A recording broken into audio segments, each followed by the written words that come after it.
Então o texto vem falando assim, ó, que os documentos deixados pelos escribas do Egito também permitiram investigar como era a administração pública e a vida daquela sociedade. Pois bem, vou retomar com vocês aqui um conteúdo que nós vimos na unidade 1, no capítulo 1, que é a diferenciação entre pré-história e história. Vocês se lembram? Na pré-história, o tempo e as sociedades eram compreendidas, eram entendidas, estudadas através do uso da ferramenta que elas faziam. E aí, depois da invenção da escrita, vem o tempo, né, chamado de história, aonde não são mais as ferramentas que contam as histórias dos povos, mas sim os textos, né, os documentos, os textos deixados por esses povos é que conta a sua história, explica um pouco da sua história. E é isso o que o texto está dizendo, que os documentos deixados pelos escribas ajudaram a entender como era a administração pública lá dos povos do Egito Antigo.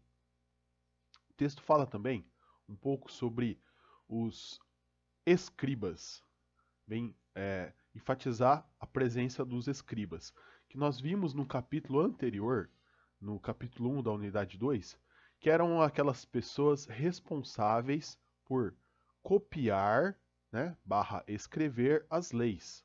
Então, existiam pessoas que eram treinadas para copiar e escrever as leis, reproduzir as leis, chamados de escribas. E esse texto está falando que os escribas eram pessoas que tinham uma importância dentro da estrutura social no povo do Egito. O texto fala também aqui para nós sobre a primeira escrita lá desse povo do Egito Antigo, que é o hieroglifo, composto por um conjunto de símbolos que representam ideias e valores. Mas nem todos sabiam ler e escrever esses hieroglifos. Quem que sabia ler e escrever? Ó? O faraó. Lembram-se?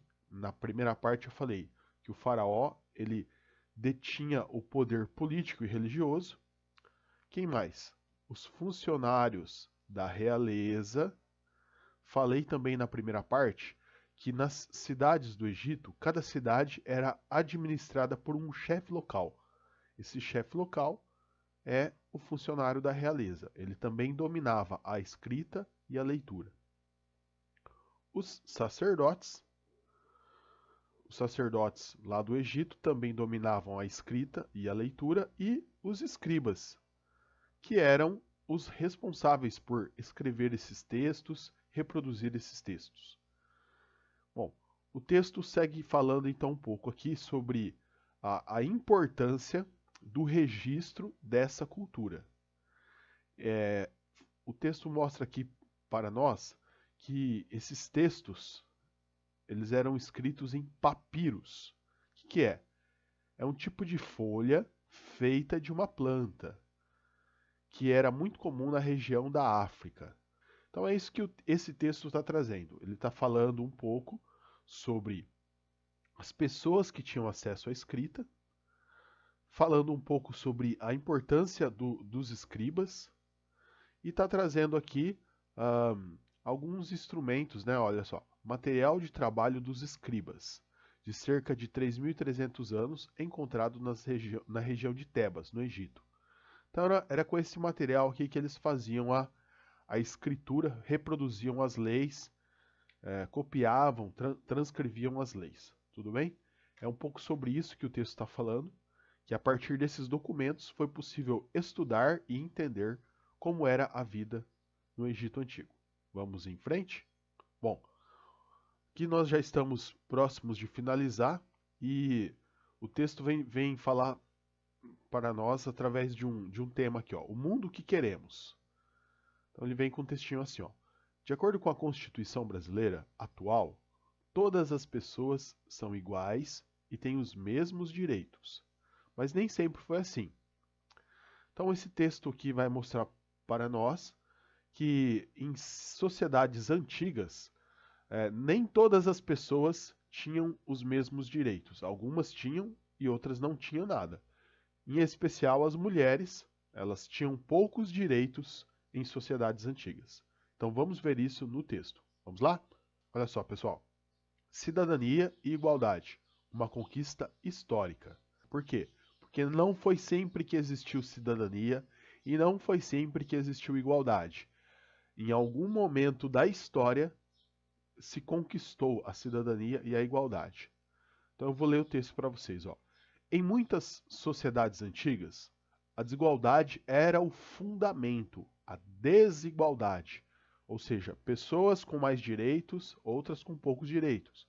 Pessoas com mais acesso a alguns equipamentos públicos, outras pessoas sem nenhum acesso. E a desigualdade era o fundamento da organização social. Nem todas as pessoas tinham os mesmos direitos. As mulheres, por exemplo, não tinham os mesmos direitos que os homens. Com a passagem da organização em aldeias para centros urbanos, lembram-se que nós estudamos nos capítulos anteriores, que as pessoas se organizavam em aldeias e depois, com o crescimento, né, a expansão do comércio e o aumento da produção dos alimentos, começaram a surgir os centros urbanos, as cidades. Então, com a passagem da organização em aldeias para os centros urbanos, alguns grupos assumiram o controle das cidades. As decisões sobre a vida em comunidade não eram tomadas de forma igualitária, o que tornava as sociedades desiguais. Resumindo, um grupo de pessoas se apossou da cidade e falou: olha, essa cidade é nossa, nós vamos cuidar dela. E todos que viverem aqui vão ter que obedecer o que nós definirmos, o que nós determinarmos. E a maioria das pessoas que viviam naquele local não decidia a própria vida.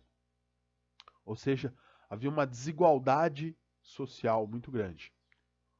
O poder e as terras ficaram centralizados nas mãos de pequenos grupos e a maioria da população foi excluída das decisões políticas. Olha só, pessoal, o que está falando aqui? Está dizendo o texto que a maioria da população não decidia nada. Quem decidia? Um pequeno grupo que tomava as decisões. No Egito Antigo, o faraó era considerado um intermediário entre os deuses e o povo, e por isso ele exercia grande poder. Todas as decisões eram tomadas por ele. O poder era hereditário, pois passava de pai para filho. Então o faraó era o intermediário entre os homens e os deuses. Aí o filho dele assumiu o lugar, depois o neto dele assumiu o lugar, depois o bisneto. Ou seja, não existia essa possibilidade de dinâmica social, você nascer camponês e se tornar faraó. Não. Só se tornava faraó quem era filho de faraó. Tudo bem? E o texto segue falando que essa transmissão somente entre membros da família. Já a maioria da população, que eram os artesãos, os camponeses e os escravizados, realizavam a maior parte dos trabalhos e eram excluídas das decisões. Pagavam altos impostos e muitas vezes eram forçados a trabalhar sem receber pagamento. Então, é um pouco parecido com o que é hoje, né, pessoal? A grande parte da população trabalha para sustentar aquela parte pequena que fica lá no governo, decidindo, escrevendo leis, leis que nem sempre beneficiam a maioria. Às vezes, uma boa parte das vezes, essas leis beneficiam só um pequeno grupo de pessoas. Então não está muito diferente hoje. Apesar de ter evoluído, ainda temos grande desigualdade nessa sociedade que nós vivemos. E aqui está mostrando um pouco sobre as casas, está falando sobre as casas. Então está falando assim, ó, os reis e a nobreza viviam em palácios luxuosos, enquanto artesãos, camponeses e escravizados viviam em casas simples, feitas de barro e cobertas com folhas. Não é muito diferente de hoje, né? Uma pessoa, você já viu de repente aí a casa em que mora o presidente da República, o governador do estado de São Paulo, né, o prefeito da sua cidade? Geralmente é uma casa muito grande, muito bonita, muito luxuosa. E enquanto grande parte da população vive em casas menores, casas pequenas, né? Em algumas situações moram em barracos, barracos de madeira, barracos que não têm água, que não têm esgoto. Um pequeno grupo vivendo em casas luxuosas e um grande grupo vivendo em casas muito pobres, né? Uma condição de vida muito baixa, muito inferior. Então, percebemos com isso que essa desigualdade que nós vivemos hoje sempre existiu.